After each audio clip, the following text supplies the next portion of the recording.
BJP কর্মী ও সাধারণ মানুষের ওপর হামলার অভিযোগে থানায় রেখা পাত্র, পুলিশি নিষ্ক্রিয়তা নিয়ে প্রশ্ন।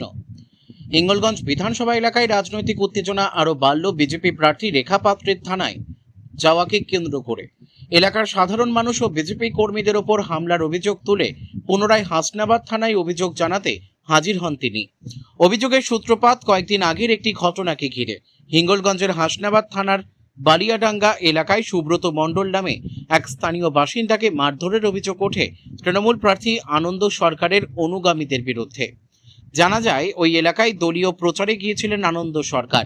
সেই সময় তার সমর্থকরা সুব্রত মণ্ডলকে তৃণমূলের পক্ষে ভোট দেওয়ার জন্য চাপ সৃষ্টি করে বলে অভিযোগ। সুব্রত মণ্ডল সেই সময় এলাকার বেহাল রাস্তার অবস্থা নিয়ে প্রতিবাদ জানালে পরিস্থিতি উত্তপ্ত হয়ে ওঠে। অভিযোগ এরপরই তাকে বেধড়ক মারধর করা হয়। ঘটনায়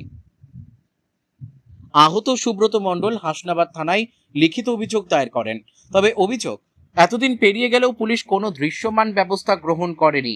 এছাড়াও বিজেপির অভিযোগ, ওই এলাকায় তাদের কর্মীদের দলীয় প্রচার চালাতে বাধা দেওয়া হচ্ছে। বিজেপি কর্মীদের ওপর হামলার ঘটনাও ঘটেছে বলে দাবি করা হয়েছে।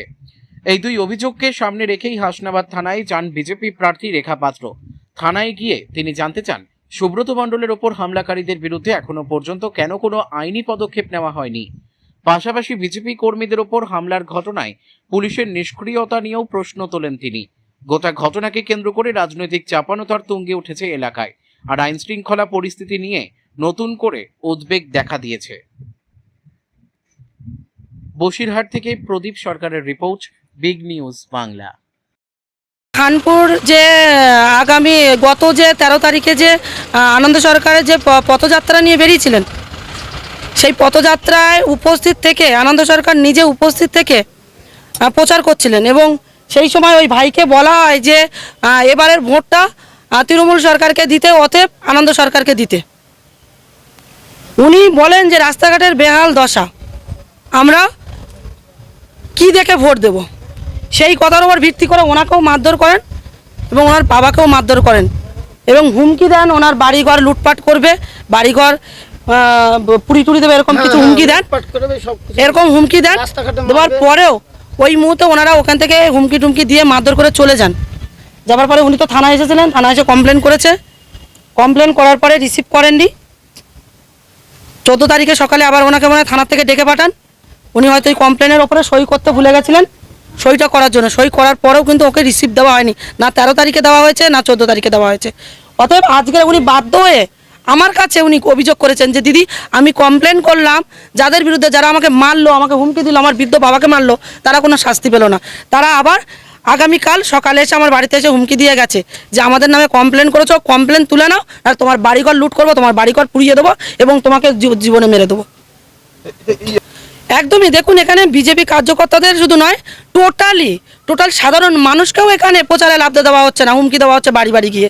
যদি বিজেপির হয়ে প্রচারে লাভে, তাদের মেরে দেওয়া হবে, তাদের ঘর জ্বালিয়ে দেওয়া হবে, তাদেরকে এখান থেকে বাস্তুহারা করা হবে, আরও বিভিন্নভাবে হুমকি দিচ্ছে এবং ঘরের মহিলাদেরকেও হুমকি দেওয়া হচ্ছে।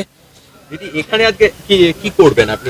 আমরা এখানে কমপ্লেনটা আবার নতুন করে একটা কমপ্লেন হবে আগামী যে 13 তারিখে যে কমপ্লেনটা করা হয়েছিল গত 13 তারিখে, সেই কমপ্লেনের রিসিপ্টটা নেব এবং আগামীকাল যে গতকাল যে সকালে যে আবার এসে হুমকি দিয়ে গেছে আনন্দ সরকারের নেতৃত্বে যারা, এবং তাদের নামে এখানে এফআইআর হচ্ছে এবং ওনার 10 বছরের নাবালক শিশু ভিডিও করছিল, শিশুকে ধাক্কা মারেন, মেরে ওনার সে ভিডিও ডিলিট করে দেন।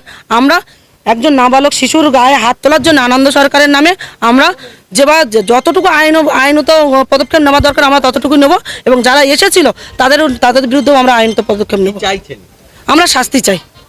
আপনারা শুনে এই আগামী 13 তারিখে আপনারা শুনলেন যে পাটলি পঞ্চায়েতে গিয়ে ওখানে গিয়ে একজন হিন্দু ভাইকে মেরেছে, তাকে মেডিকেল পর্যন্ত করা হয়েছে, তার বাড়িতে হুমকি যাচ্ছে এবং আমাদের ভাই উপস্থিত, ওনার মাকে পর্যন্ত বলা হয়েছে যে ঘর থেকে বেরোলে মেরে দেওয়া হবে, ঘর জ্বালিয়ে দেওয়া হবে। একজন বিজেপির জিএস, উনি 2 নম্বর মডেলের জিএস আমাদের ভাই, তার বাড়িতেও হুমকি যাচ্ছে, তার মাকে বলছে। নেতৃত্বে টিএমসি আমার বাড়ির রাস্তা দিয়ে যাচ্ছিল, আমাকে বলছিল ভোটটা এবার আনন্দ সরকারকে দেবেন।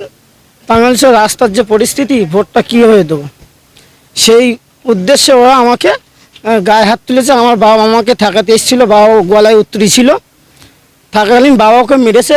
মারার পরে আমাকে হুমকি দিয়ে গেছে 4 তারিখের পরে ফয়সালা বার হবে যেদিন 4 তারিখে, তার পরের দিনই আপনার ঘর লুট হবে। হ্যাঁ, আর রাস্তাঘাটে যেখানে পাবো সেখানে মারবো, কি করার আছে করিনি। এই ঘটনা কবে ঘটেছে? 13 তারিখ।